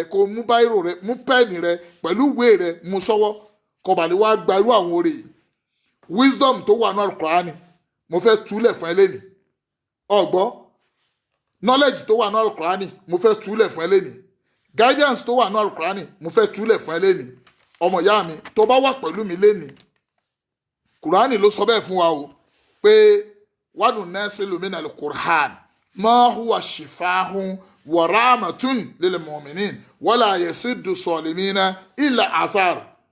ọlọ́run ní a ti mọ̀ pé mo ti sọ alukurani kalẹ̀ fún yín ni tí mo kó sínú alukurani náà shifahun àwọn ìwòsàn wa rahmatun àwọn ìdẹ̀ra àwọn àánú lil mu'minin fáwọn tó bá gbàgbọ́ ni o wala yasidu salimina illa khasara. ìwà ní ṣe àlékún kankan fáwọn alábòsí nínú ayé àfi kí wọ́n ṣòfò. ẹni tí ò bá ti gbàgbọ́ ẹni tí ò bá ti tẹ̀lé àwọn yẹn ó ṣòfò ni. ṣùgbọ́n ṣe ráwọn tó bá ti tẹ̀lé ọ̀rọ̀ ọlọ́run yẹn àwọn yẹn ti dolóríire nínú ayé wọ́n tún dolóríire jọ̀gbẹ́dà kíámà. ọmọ ìyá mi àwọn eléyìí láàjọ wò lẹ́nìí. ọ̀gbọ́ àwọn súrà tó já sí pé a lè kà. ọ̀gbọ́ tó bá bára rẹ̀ ń bi pé gbogbo nǹkan ṣe wá le báyìí àwọn súrà tá a lè kà mo fẹ́ túlẹ̀ fún ẹ lẹ́nìí ni mo fi ní kó mú ìwé rẹ kó o sì mú báírò rẹ lọ́wọ́. àwọn súrà tó lè kà tó yẹ pé níjọ́ tó bá bára rẹ nínú ìbànújẹ́ pé ọlọ́run kí ló dé mo fẹ́ gbàwé látijọ́ yìí mo ń gbìyànjú pé kí n rí ìwé yìí gbà ìwé yìí ò tí ì bọ́ sí mi lọ́wọ́ ọlọ́run mo ń wá oore yìí pọ̀ tí ń wá lọ́dọ̀ rẹ ọlọ́run ò tí ì ṣe fún mi. The best súrà tó lè kà tó yẹ pé gbogbo nǹkan tó ń lérò pé báyìí ó le yóò máa dìrọ̀rùn fún ẹ mo fẹ́ kà fún ẹ lẹ́nu mo wá fẹ́ kí wọ́n náà mú báírò rẹ àti ìwé rẹ kó máa wá kọ sórí bó ṣe ń kọ yẹn wọ́n máa wá gbọ́ ìtumọ̀ rẹ̀ ló fi wá mọ̀ yìí pé àṣọlọ́run ti kó nǹkan sínú alukurani fáwọn mùsùlùmí lóòótọ́. ọmọ ìyá mi jẹ́ kí n kọ́kọ́ mú fún ẹ báyìí lẹ́nu náà pé àkọ́kọ́ súrà tó jẹ́ pé gbogbo wa tí gbogbo wa jọ máa wò pé lójú wa ó kéré kò kéré lọ́dọ̀ ọlọ́run o súrà tó lágbára jù ní o Allahu Akbar à ń pè ní súratul Fatihat Allahu Akbar. súrà yìí ó lórúkọ tó pọ̀ súrà open súrà Allahu Akbar. tó bá ka Kùránì ó gbọ́dọ̀ ká tó bá kírun téèyàn bá jẹ́ mùsùlùmí tí ń kírun dáadáa tí ń kí wákàtí 5 tó pé 17 raka ni ó rí nínú ọjọ́ kan ẹ̀gbọ́ nínú 17 raka yìí ó gbọ́dọ̀ ka súratul Fatiha yìí ní 17 times. wá wo miracle tó wà nú ẹ̀ wá wo ọgbọ́n tó wà nú ẹ̀ wá wo òye tó wà nú ẹ̀ wá wo làákàyè tó wà nú ẹ̀ wá wo knowledge tó wà nú ẹ̀. èmi ń sọ fún ẹ lẹ́ni pé bismillahir rahmanir rahim ọ̀gbọ́ wọ́n fúnra rẹ̀ wò ó bismillahir rahmanir rahim. orí àràfi àyà tí ń bẹ nínú súrà yìí 7 ni. ọmọ ìyá mi kí ni mo pè é mélòó mo pè é. àyà tí ń bẹ nínú súrà yìí 7 ni. odidi ọjọ́ tá a sì ń lò nínú ayé 7 náà ni. ó bẹ̀rẹ̀ láti òun náà ni ó bẹ̀rẹ̀ láti 1 tó fi dé ibi 7 àyà 7 ló ní. ṣé wàá rí àyà méjèèje yìí nǹkan tó kó sínú ó lágbára débi pé àwọn èèyàn ò mọ̀túmọ̀ rẹ̀ ló fi jẹ́ sí pé ọ̀pọ̀lọpọ̀ ẹlòmíì fi sọnù. ọ̀gbọ́ lọ́mọ ìtumọ̀ àyà méjèèje yìí àfà gbogbo ohun tí bá ń ṣe ẹ́ nínú ayé tó bá ti gbé súratul Fatiha àti lé lórí nǹkan yìí ó sì di rọrùn nínú ìgbésí ayé rẹ̀ ara tí ń ní ẹ́ kò ní ní ẹ́ mọ́. wàláì mò ń wá nǹkan báyìí ohun tí mò ń wá fi súratul Fatiha dojúkọ pé ọ̀dà mo fẹ́ mọ̀ yìí pé lóòótọ́ ìwọ ọlọ́run ọba lòun máa ń ṣe. wá bẹ̀rẹ̀ pé bismillahir rahmanir rahim bismillahir rahmanir rahim, bismillahir rahmanir rahim, bismillahir rahmanir rahim, bismillahir rahmanir rahim. Wá ṣe bí Allahu akbar, albasmala òun là ń pè ní alibasmala. Ohun tá à ń pè ní alibasmala ní bismillahir rahmanir rahim. Wá ṣe bismillahir rahmanir rahim yìí, wá ṣe kò ṣe tí wọn náà mọ̀ yìí pé bismillahir rahmanir rahim, mo bẹ̀rẹ̀, ìtumọ̀ rẹ̀ ni o, mo bẹ̀rẹ̀ ní orúkọ ìwọ ọlọ́run ọba wo ni arrahman, ọba àjọkẹ́ ayé, arrohim, ọba àṣàkẹ́ ọ̀run. Ọmọ ìyá mi kọba lè wá mọ bí kùránì ṣe lágbára tó. Sórí bí tó fi bẹ̀rẹ̀ yẹn tá à ń pè ní bísímì, Allahu akbar, ọlọ́run mọ ohun tó fi ṣe é ní bís, ó ti kán mọ sí nsàlẹ̀ fún wa. Bísímì ó ti gbé nǹkan kan sínú, ohun tó gbé sínú ni pé gbogbo ohun tó ń tọrọ lọ́dọ̀ èmi ọlọ́run, òun béèrè pé orúkọ rẹ ọlọ́run ni mo fẹ́ fi bẹ̀rẹ̀ gbogbo ohun tí mo fẹ́ ṣe yìí. Ọgbọ́ bismillahir rahmanir rahim, àwọn tó lo bismillahir rahmanir rahim nínú ayé wọ́n pọ̀ tẹ́ pé wọ́n fi bismillahir rahmanir rahim gba nǹkan wájú ọlọ́run. Ọgbọ́ mi ìfẹ́ máa sọ ìtàn nísìn lọ́wọ́lọ́wọ́ nítorí pé àwọn ààyè kan ń bẹ tó yẹ pé ìtàn lásọ, ṣùgbọ́n ààyè tá a wà yìí ń sìn kìí sọ̀rọ̀ ọ̀tàn, ọ̀rọ̀ pé ohun tá a fẹ́ tú fúnra wa kò gbọ́yé. Bismillahir rahmanir rahim, ó wà ní mo bẹ̀rẹ̀ lórúkọ ọlọ́run ọba wo ní arrahman, ọba àjọkẹ́ ayé. Kí ni ń bẹ lọ́wọ́ ọ̀wọ́, kí ni mò ń wá tí ò sí lọ́wọ́ ọ̀wọ́ ọlọ́run? Mò ń wáwé ìgbélú, èèyàn ló wà ń díẹ̀. Mò ń wówó, owó náà pépà ni. Ọlọ́run, mò ń wá kinní kan, mò ń wá àgbéga wọ́n ló ní. Ẹ gbọ́, kò sí ohun tó ń fi gbogbo kinní yìí ṣe, èèyàn náà ló fún. Ọlọ́run, kàmí mọ́nú ẹni tó fún nu ayé. Arrohim, tó bá tún wá dijọ́ gbé dàlkìámà, ọlọ́run mo tún fẹ́ kó o ṣe dáadáa fún mi. O ti yanjú ọ̀rọ̀ ara rẹ bẹ́yẹn. O gbọ́, o ti ṣe kíni, o ti yanjú ọ̀rọ̀ ara rẹ bẹ́yẹn. Ọjọ́ àkọ́kọ́ ọ wàá ṣe ní 111. 100 kí ni mo ní kó o ṣe, torí ẹ̀ mo ní kó o mú báírò rẹ àti ìwé rẹ. Kò yé mi, má ní òye ọmọ. Bismillahir rahmanir rahim, 111 ló wàá ṣe. Ọgbọ́, tó bá wá ṣe 111, tó bá ti di láàárọ̀ ni ó kọ́kọ́ ṣe yẹn. Ọgbọ́, ẹni tó bá mọ̀ yìí pé agbára òun ò ká kóun ṣe nígbà 5 tá a fẹ́ sọ yìí, ó lè kó gbogbo ẹ̀ papọ̀ lẹ́ẹ̀kan náà kó ṣe. Ó wá ṣe lẹ́yìn àṣùbà. Tó bá ti ń kásùbà tán, ohun tó bẹ̀rẹ̀ sí ṣe nu bismillahir rahmanir rahim, bismillahir rahmanir rahim, bismillahir rahmanir rahim, bismillahir rahmanir rahim. Ó wá ṣe 111. Ọgbọ́, tó bá ti wá ṣe bẹ́ẹ̀ tán, tó bá di súrì, ọgbọ́, bó bá ti ń kí súrì tán báyìí, ẹsẹ̀kẹsẹ̀ tó bá ti ń ṣe àtáyá tó ń sálámọ̀ tán, ó tún ṣe bismillahir rahmanir rahim, bismillahir rahmanir rahim, bismillahir rahmanir rahim, bismillahir rahmanir rahim. Ó tún ṣe bẹ́ẹ̀ ní 111 yìí náà. Tó bá tún wá di ẹ̀yìn astri, Allahu akbar, ó tún ṣe dédé bẹ́ẹ̀. Tó bá di Maghrib, ó tún ṣe bẹ́ẹ̀. Tó bá di ìṣáì, ó tún ṣe bẹ́ẹ̀. Ìwọ tó bá mọ̀ yìí pé agbára rẹ ò ká kó máa ṣe ní ẹ̀kọ̀ọ̀kan lẹ́yìn àṣùbà, lẹ́yìn súrì, lẹ́yìn asri, lẹ́yìn Maghrib, wà ìṣáì, ó wàá mú gbogbo ẹ̀, ó wàá rò papọ̀. Ọ̀gbọ́, 111 times 5. Ọ̀gbọ́, ó wàá ṣe papọ̀. Tó bá ti ṣe lọ́jọ́ àkọ́kọ́ filẹ̀, tó bá wá dijọ́ kejì, ó bọ́ sí Allahu akbar, alhamdulillahi rabbil alamin, Allahu akbar, Allahu akbar. Ó tó bá dijọ́ kejì, ó bọ́ sí kíni, alhamdulillahi rabbil alamin. Sórí ọjọ́ kejì yẹn, bó ṣe sọ pé alhamdulillahi rabbil alamin, alhamdulillahi rabbil alamin, ìtumọ̀ tó ń wí ni pé ọpẹ́ ni fún wọ ọlọ́run ọba wo rabbil alamin, ọba tó yẹ pé òun ló ní gbogbo àgbáyé ìwọ lọba tó ní. Bó ṣe ṣe tàná yẹn náà, bó ṣe ṣe ti ọjọ́ àkọ́kọ́, òun náà ló ṣe ńjọ́ kejì. Ó ní alhamdulillahi rabbil alamin, alhamdulillahi rabbil alamin, alhamdulillahi rabbil alamin. Ó ṣe òun náà ní 111 bẹ́ẹ̀. Ọmọ ìyá mi, ó fẹ́ gba nǹkan wájú ọlọ́run ọlọ́run ó sì yọ̀ǹda nǹkan náà fún ẹ ọ̀gbọ́ tó bá wá di ó ṣe òun náà bẹ́ẹ̀ ó ṣe láàárọ̀ ó ṣe ní súrì ó ṣe ní asri ó ṣe ní mogrib ó ṣe lẹ́yìn ṣáì tó bá ṣe bẹ́ẹ̀ tán tó bá di ọjọ́ kẹta ó bọ́ síbi arrahman rahim arrahman rahim arrahman rahim kí ló ń sọ ọba àjọkẹ́ ayé ọba àṣàkẹ́ ọ̀run allahu akbar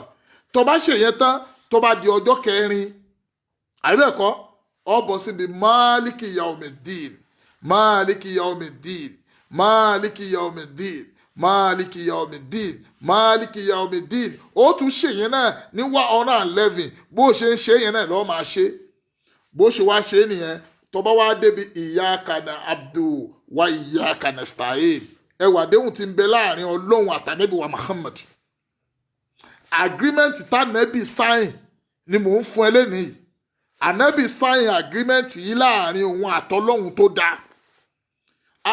iyyaka na'budu wa iyyaka nasta'in ìwọ ọlọ́run la máa sìn wá iyyaka na'budu wa iyyaka nasta'in ọ̀dọ̀ rẹ láti máa wá rìn lọ́wọ́ wá ìrànlọ́wọ́ wo lòun wá lọ́dọ̀ ọlọ́run tí ò sí mbẹ̀ kí lo fẹ́ gbà ọ fẹ́ gbàwé mo fẹ́ gbélé yìí gbogbo ntọ́ fẹ́ gbà yìí ó kéré wájú ọlọ́run lọ́lọ́run sọ fún ẹ ọmọ ìyá mi mú ìwé rẹ àti báírò rẹ ọkọ lẹ̀ sórí bó bá ti ń parí rẹ̀ pé iyyaka na'budu wa iyyaka nasta'in ọlọ́run sì ti ń parí iṣẹ́ yẹn lọ́nu iyyaka na'budu wa iyyaka nasta'in tó bá di ọjọ́ karùn-ún ohun tó máa wá ṣe ni pé ihdina siratal mustaqim allahu akbar ihdina siratal mustaqim ìtumọ̀ rẹ̀ ni pé ihdina ọgbọ́ ihdina ọlọ́run o ihdina siratal mustaqim ojú ọ̀nà mọ̀ ojú ọ̀nà tó dúró déédéé mo fẹ́ kí wọ́n ọlọ́run bá fi mí síbẹ̀ tó bá jẹ́ pé ohun tó ń wá yẹn kò dáa nǹkan tó kò bẹ nínú ayé ni ọlọ́run sọ pé lákòókò yẹn kò tíì tó bá jẹ́ pé nǹkan tí ó ṣe ẹ́ láǹfààní ni ní táìmì yẹn ọlọ́run sọ pé ó yá o ti béèrè pé ihdina siratal mustaqim wá fọ̀rọ̀ ọ́lẹ̀ fẹ́mi ọ̀gbọ́ láàrin àwa mùsùlùmí àtọlọ́hun ọ̀rọ̀ tó wà ń bẹ̀ ni pé ihdina siratal mustaqim àti bẹ̀ ọ́ àti pè ọ́ àti fi gbogbo nǹkan lẹ̀ fún ẹ ihdina siratal mustaqim ohun tó wá kù ń sìn ni pé ìwọ ọlọ́run o ó yá wá fi ọ̀nà yìí wá fi mọ̀ mí wá fi ọ̀nà mọ̀ mí ọ̀nà wo ọ̀nà tó dúró déédéé ọ̀nà wo ni o siratal ladina an'amta alayhim allahu akbar tó bá di ọjọ́ keje ọjọ́ kẹfà ló ṣe ihdina siratal mustaqim ó ṣe ní 111 lásùbà ó ṣe 111 ní súrì ó ṣe 111 ní asri ó ṣe 111 ní mogrib ó ṣe 111 ní ìṣáì tó bá wá ṣe bẹ́ẹ̀ tán tó bá wá di ọjọ́ keje allahu akbar ó wà ní siratal ladina an'amta ẹ máa gbọ́rọ̀ yẹn an'amta alayhim gayril maghdubin alayhim wala dolin ọlọ́run o mo fẹ́ kó o fi mí sínú àwọn ẹni ìkẹ́ rẹ sọmọ yìí pé wọ́n lọ kẹ́ Muhammad tálùkùránì fi sọ̀kalẹ̀ fanabi Muhammad tálùkùránì yẹn sọ̀kalẹ̀ nínú oṣù Ramadana tí wọ́n ọlọ́run sì gbàdúrà ànẹ́bì débi pé ànẹ́bì kò nínú ẹni tí ẹ ta àbùkù bánú ayé ànẹ́bì gbogbo ọ̀rọ̀ ànẹ́bì pátá yọ máa ṣẹ nítorí pé kíni ọlọ́run ló ránṣẹ́ ó sì ti fún lálùkùránì àlùkùránì tá à ń sì ń wí yìí òun gangan ni míràkù ọlọ́run ọgbọ́ kò sí ohun tó fẹ́ fi kùránì dán lára tí ò ní dán lára tí ò ní ṣe é ṣe fún ẹ ọmọ ìyá mi kọ wá sọ bẹ́ẹ̀ pé siratal ladina an'amta alayhim gayril maghdubin alayhim wala dolin àmín ó wàá ṣe ní ọjọ́ keje bó ṣe ń ṣe ní 111 yìí náà bẹ́ẹ̀ náà lọ́ọ́ máa ṣe títí tí ìṣáyọ̀ fi tó ọpọjọ́ mélòó ọpọjọ́ méje súrà yìí súratul Fatiha àti ní gbogbo ohun tí bá ń ṣẹlẹ̀ sí èèyàn nínú ayé ọ̀nà òṣì ọ̀nà dímọ́ mi ọ̀gbọ́ gbé súratul Fatiha àti lówó wàláhì ọ̀nà ó sì ṣí súratul Fatiha àti yẹ nǹkan dàrú èmi tí mo ti ń rí ṣe tẹ́lẹ̀ ọ̀rọ̀ mi bẹ̀rẹ̀ sí máa dàrú gbé súratul Fatiha àti àkókò tó ọmọ ìyá mi kùránì ń dúró díẹ̀ ni ipe bẹ́ẹ̀ bá sáré lọ wájú tẹ sáré lọ ẹ̀yìn ẹ̀ ń padà bọ̀ wádùn èmi ọlọ́run wàyí lẹ̀ láàyè tó jà wọlé òmùr ọmọ àlámọ̀rí rẹ yóò bẹ̀rẹ̀ sí máa tò àwọn àfáà wa máa ń ṣàdúrà kan àdúrà yẹn ni pé wọ́n á ní mọ́tásí àlùkùránì ò dàrú ọ̀gbọ́n bó bá fẹ́ ka kùránì nsìn bó bá ka bisimilahi rahman rahim alhamdulilahi rabbil alamin arrahman rahim maliki yawmiddin iyaka na'budu wa iyaka nasta'in idina siratal mustaqim siratal ladina kò dàrú ọ̀gbọ́n kò dàrú bí ó ṣe dàrú yẹn ìgbésí ayé rẹ ò ní dàrú yóò máa láṣeyọrí yóò máa ẹrù wa wọ́n ti mẹ́rù mi wọ́n ti ẹrù mi mọ́bì kan ọlọ́run ọ̀yá bá mi lọ gbẹrù mi wá Allahu Akbar ọlọ́run ó sì bẹ̀rẹ̀ sí ṣínà yóò bẹ̀rẹ̀ sí ṣínà ọ̀nà lè ọ̀nà dì ọlọ́run ni ẹ máa lọ ṣínà fún ọmọ ìyá mi eléyìí tó gbọ́ yìí pẹ̀lú ògo ọlọ́run àti àtìlẹ́yìn ànábì wa Muhammad tó bá ṣe é bẹ́ẹ̀ wàláyé ó sì ra àánú ọlọ́run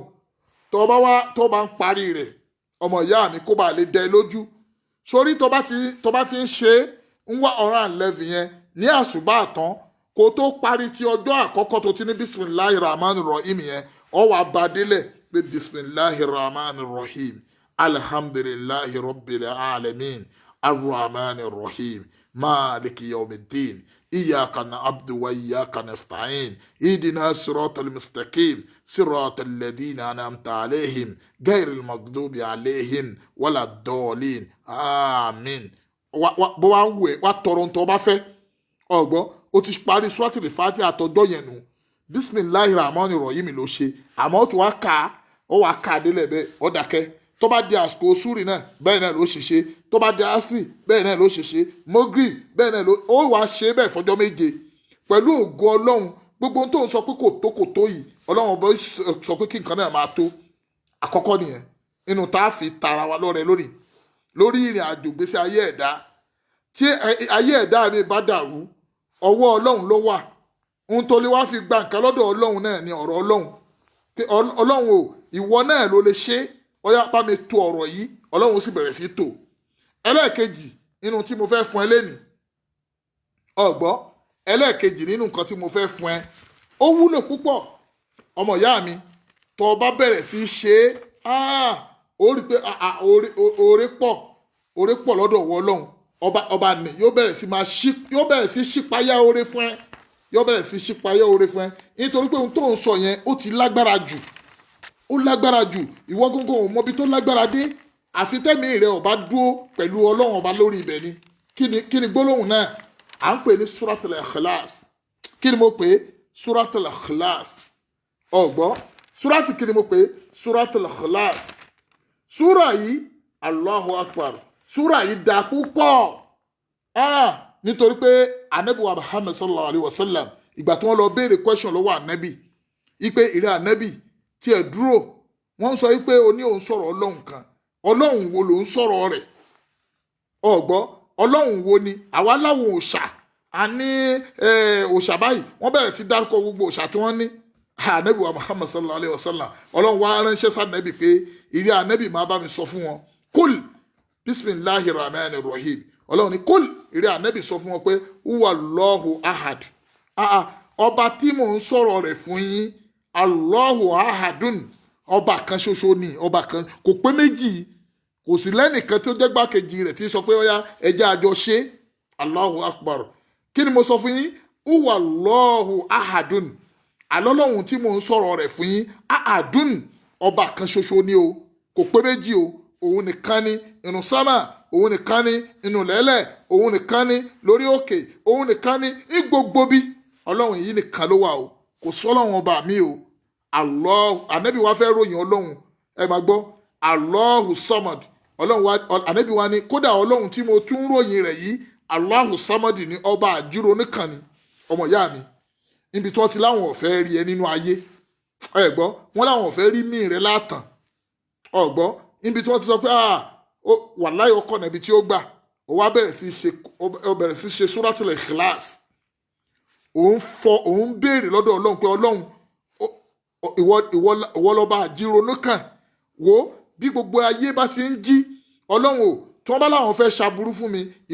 ìwọ ni gbogbo ayé yìí ó ronú kàn ẹni tó ti sọ pé òun ó pa ẹ́ lọ́la tẹ́lẹ̀ yóò kàn bọ́ sínú ẹ̀mí ni pé kí la fẹ́ pa lágbájá fún la ilaha illallah kí la fẹ́ ṣe lágbájá ń ṣùtá fún gbogbo ẹni tó lágbára tí wọ́n fẹ́ lu agbára wọn lórí ẹ̀ ọ̀gbọ́ Allahu Samad ọba àjíronú kan lọ́lọ́hun àwọn gangan fúnra wọn ti jí láàárọ̀ wọ́n sì ń ronú kan lọ́hun bọ́n ṣe ń ronú kan lọ́hun yẹn bẹ́ẹ̀ lọ́lọ́hun ó máa gbàdúrà tiẹ̀. Suratul Ikhlas èyí jẹ́ kó já lẹ́nu èèyàn Allahu Akbar kọ́lọ́n bá wa kẹ́ bàbá wa alájà àgbà Sheikh Kamaluddin Al-Adabi bàbá ní tó bá fẹ́ ṣàdúrà tó fẹ́ gbà nǹkan lọ́dọ̀ ọlọ́run lo Suratul Ikhlas tó bá lo Suratul Ikhlas gbogbo ohun tó ń béèrè lọ́dọ̀ ọlọ́run ọlọ́run ó sì máa ṣe ń rọrùn fún ẹ ọmọ ìyá mi wá gbọ́ ohun tó wà ń bẹ̀ ọlọ́run ní lam yelid walam yulad lam yelid walam yulad ọba tá à ń sọ yìí ni ọba tó yẹ pé kò bímọ ẹnìkan ò sì tún wá bí ọgbọ́ lam yelid walam yulad kò bímọ ẹnìkan ò sì wá tún wá bí ọlọ́run Allahu Akbar ọlọ́run yìí o kò bí ọmọ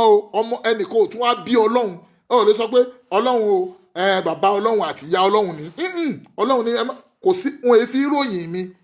ọgbọ́ bàbá sì pe ọmọ èèyàn kan pé lágbájá ò ní bímọ láyé inú ọmọ bí ó ń tọ̀hún nítorí pé kí ni ẹnìyàn ò gbọdọ̀ dàbí kò sẹ́ni tó lè dàbí ọlọ́run ọgbọ́ ọlọ́run tí ń sọ̀rọ̀ rẹ̀ yìí ni Allahu Samad ọba yìí ọba àjíronú kan ni sọwárí ọlọ́run lam yelid walam yulad kò bímọ ẹnìkan ò sì bí ọgbọ́ Allahu Akbar walam yakun lahu kufuwan ahadun ọgbọ́ walam yakun lahu kufuwan ahadun ẹni tá à tún wá ń wí kò tún wá sí fún pé ẹmúgbàkejì ẹ̀ wá ẹmẹ́nìkejì ẹ̀ wá tó bá sọ̀rọ̀ lẹ́ni ẹlòmíì ní sọ lọ́la Allahu Akbar kò wá sí kufuwan ahad kò sẹ́nìkan tí wọ́n jọ ń jókòó pé tọ̀ ẹja ṣe báyìí lẹ́ni tó bá dọ̀la ká ṣe báyìí kò sí bẹ́ẹ̀ nù ọ̀rọ̀ lọ́hùn Suratul Ikhlas nìyẹn ọmọ ìyá mi ìtumọ̀ rẹ̀ lọ gbọ́ yìí tó bá wá da tí ò bá da ohun tó fi mọ̀ yìí pé o nídìí ẹ̀ nínú ìgbésí ayé ara rẹ kó mọ̀ túmọ̀ ń tọ́ fẹ́ kà ọ̀gbọ́ ìtumọ̀ yìí ni ó máa wá gbé kínní yìí jẹ́ nínú ẹ̀mí rẹ tó fi mọ̀ yìí pé ohun tí ń wí ohun tí ìfi ń béèrè oore lọ́dọ̀ ọlọ́run mọ̀ kul huwallahu ahad ọlọ́run o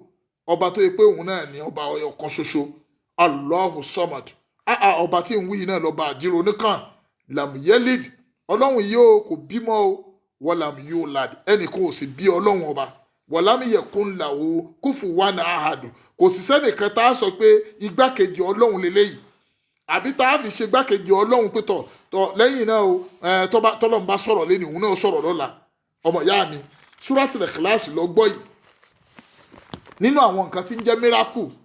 Allahu Akbar Allahu Akbar ẹ dákun ẹ jẹ́ á fúnra wa méjì sí ẹ jẹ́ á fúnra wa ní méjì sí ká lè rí nǹkan gbà lẹ́ni wákàtí kan ti pé tẹ́lẹ̀ nǹkan tí mo fẹ́ ṣe ni pé ká mú gbogbo kinní yìí ká parí tọ̀rọ̀ miracle yìí lẹ́ni àmọ́ kò ṣeé parí nǹkan kún sínú ẹ̀ ọ̀gbọ́ mo dẹ̀ fẹ́ jùlẹ̀ fún wa torí ẹ̀ mo ní kẹ́ ẹ mú báírò yín àtiwé yín sórí àwọn kan lè sọ yìí pé ohun tí mo sọ yìí pé ohun táwọn èèyàn bá wá ti wá lò tí wọ́n ti fi béèrè nǹkan lọ́dọ̀ ọlọ́run tó rí bẹ́ẹ̀ ọ̀gbọ́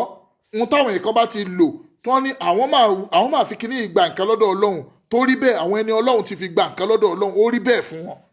wọ́n fi wá jù ú lẹ̀ fáwọn náà pé tẹ́ ẹ bá fẹ́ gba nǹkan lọ́dọ̀ ọlọ́run o ẹ lè fi kíní ìgbà nǹkan lọ́dọ̀ ọlọ́run báwo ló ṣe ṣeun tó bá jẹ́ pé Suratul Ikhlas ló bá fẹ́ lò ó yẹn rákà mẹ́rin báwo ló ṣe yẹn Suratul Fatiha ti tá à ń wí yìí òun ló kọ́kọ́ ké lórí rákà alákọ̀ọ́kọ́ ó wá ké Suratul Ikhlas ó ké mẹ́wàá ọ̀gbọ́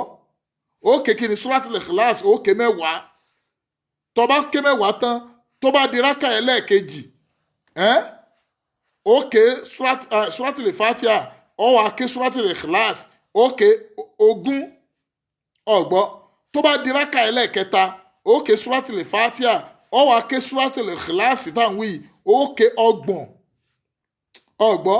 tó bá di rákà ẹlẹ́ẹ̀kẹrin ó ké Suratul Fatiha ó wá ké Suratul Ikhlas ó ké ní 40 ọ̀gbọ́ tó bá wá ké bẹ́ẹ̀ tán ó ṣàtáyà ó sálámọ̀ Allahu Akbar ó wá mú tẹ̀sùbá rẹ̀ ó wá ṣe 1002 Suratul Ikhlas ló máa ké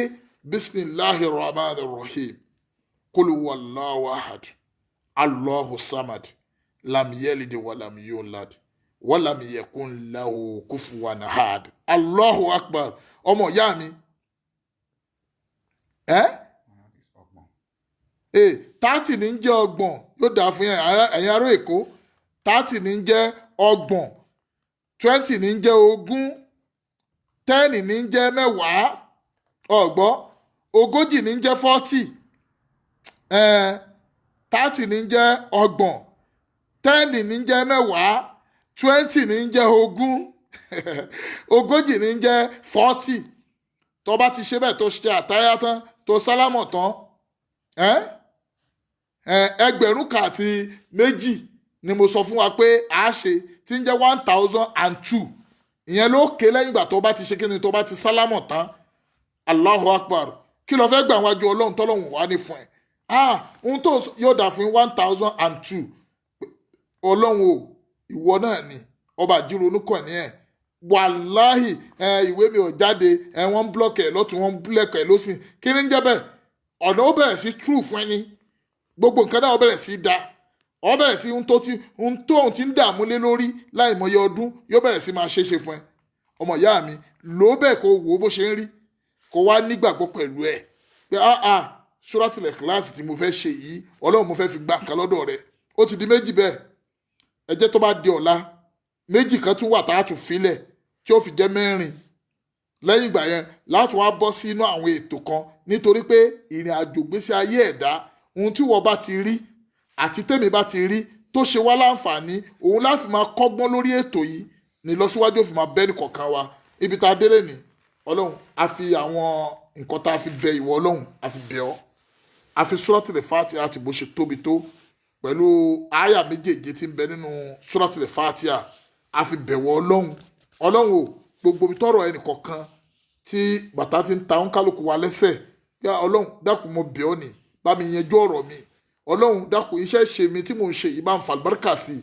ọlọ́run ọ̀rọ̀ mi má jẹ́ ó dàrú mọ́ mi lọ́wọ́ ọlọ́run bọ́rọ̀ bá dàrú tọ́tọ́ lọ́rọ̀ ní í dà ọlọ́run ràn mí lọ́wọ́ ọlọ́run ràn mí ṣe ọlọ́run gbàdúrà mi ọlọ́run ṣàánú mi ọlọ́run má ṣe mí lérò ẹ̀yìn ọlọ́run jẹ́ ìmọ̀ lọ wájú sí i wàrà fáánà makana àlíyà ṣe bẹ́ẹ̀ fún mi ọlọ́run wàdí bisimilahi rahman rahim alhamdulilahi rabbil alamin arrahman rahim maliki yawmiddin iyaka na'budu wa iyaka nasta'in hidina siratal mustaqim siratal ladina an'amta alayhim ghayril maghdubi alayhim waladdallin amin bisimilahi rahman rahim kul huwallahu ahad allahu samad lam yalid walam yulad walam yakun lahu kufuwan ahadu kira gbogbo àwọn tí a ti wà lórí ètò alájà wa Kẹ́mi Salamot màmá mi ni wọ́n sísítà mi ni wọ́n lágbára ọlọ́run kò ní bàjẹ́ fún yín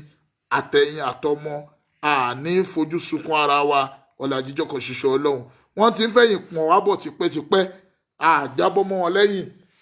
òun náà tún fi ń fẹ̀yìn pọ̀n wá lórí ètò tá a wà yìí náà ọlọ́run ò má jẹ́ kẹ́yìn náà jábọ̀ ọlọ́run kẹ́ wá jèrè ọmọ kẹ́ jèrè wá ọ̀làjíjọ́ kan ṣoṣo ọlọ́run bẹ́ẹ̀ ṣe dá tó yẹ pé gbogbo ohun tá à ń wí yìí pátá ọlọ́run ò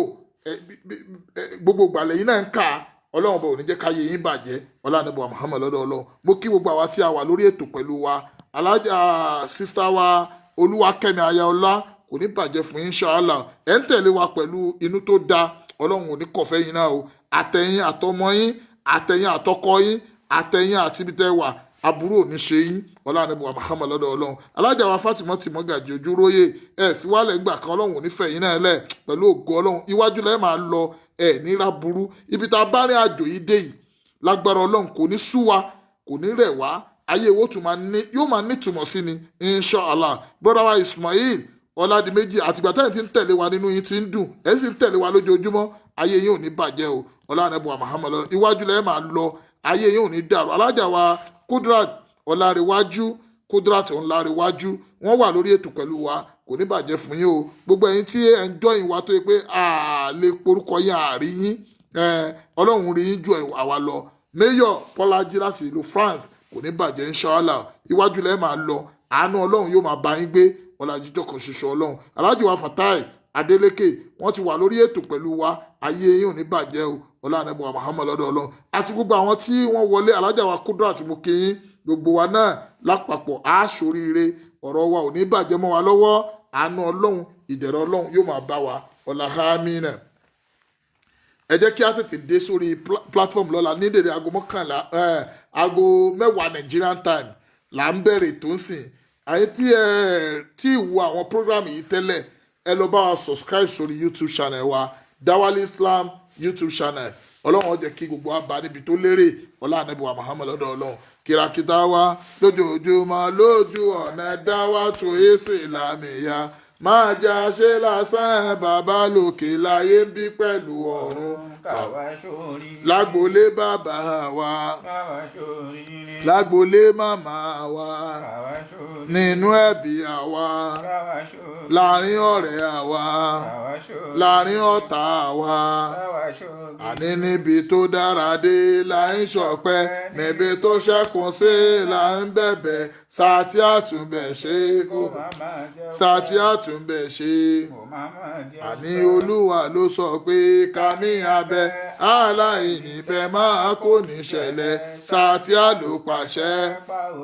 àní olúwa tó dọ́mú tó lọ́mọ rí tí ó sì jẹ́ kóminú rẹ̀ ò dànù daṣọ àṣírí bò wá kò balẹ̀ ẹ̀dẹ́ daṣọ àṣírí bò wá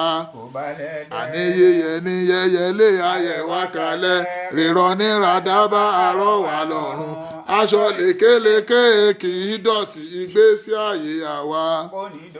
ìgbésí ayé àwa ìgbésí ayé àwa àní yẹyẹ ní yẹyẹ lé ayẹ wá kalẹ̀ rírọ ní ràdábà àárọ̀ wà lọ́rùn aṣọ lékeleke kì í dọ̀tí ìgbésí ayé olúwa má ṣe wá lọ́mọ bí ẹyẹ ò lẹ́sẹ̀ tí ó sẹ̀yà rẹ̀ kò dágbà kò fò lọ olúwa má ṣe wá lọ́mọ bí ẹran ò lẹ́sẹ̀ tí ó sẹ̀yà rẹ̀ kò dágbà kò rìn lọ àpadà sábúrú kò ní lé wa bá àmì ẹ̀ka òtó tèwé tàgbà àpadà ṣàhìdá àpadà ṣàhìdá mo ló wá doni pẹ́pẹ́pẹ́ ó jàre ó doni pẹ́pẹ́pẹ́ ó jàre dáwà tùgbọ́ ó sì dànù àmàmà gbọ́ owó yà dànù àmàmà gbọ́ owó òfò dànù àmàmà gbọ́ owó àìsàn dànù àmàmà gbọ́ owó kòrónà dànù àlódò ní pẹ́pẹ́pẹ́ ó jàre àlódò ní pẹ́pẹ́pẹ́ ó jàre dáwà tùgbọ́ ó sì dànù àmàmà gbọ́ owó yà dànù mo ní ara ò gbọ́dọ̀ ní wá àwa ò gbọ́dọ̀ rí nira ara ò gbọ́dọ̀ ní wá o àwa ò gbọ́dọ̀ ní rìnra ìran ọ̀gẹ̀dẹ̀ ìsunkún àti dẹ̀ ara. ìlàlíyà máa mi inshallah ìlàlíyà máa mi inshallah àwa tá à ń tẹ̀lé ti òjíṣẹ́ ńlá iwájú làwa ò máa lọ àwọn onírẹ̀yìn o iwájú làwa ò máa lọ àwọn onírẹ̀yìn o iwájú làwọn máa lọ àwọn onírẹ̀yìn iwájú làwọn máa lọ. sáwọn lẹ́gbà tí wọ́n lù gan-an ẹni rí wà tí sáwọn lẹ́gbà tí wọ́n lù gan-an ẹni rí wà tí ń bínú sáwọn lẹ́gbà tí wọ́n lù gan-an àní sáwọn lẹ́gbà yẹ wọ́n lè jí ká ẹni rí wà tí ń bínú sáwọn lẹ́gbà yẹ wọ́n lè jí ká ẹni rí wà tí. subhana rabbika rabbil izzati amma yasifun wa salamun alal mursalin walhamdulillahi rabbil alamin sallu ala nabiyil karim ila liqa'i inshallah.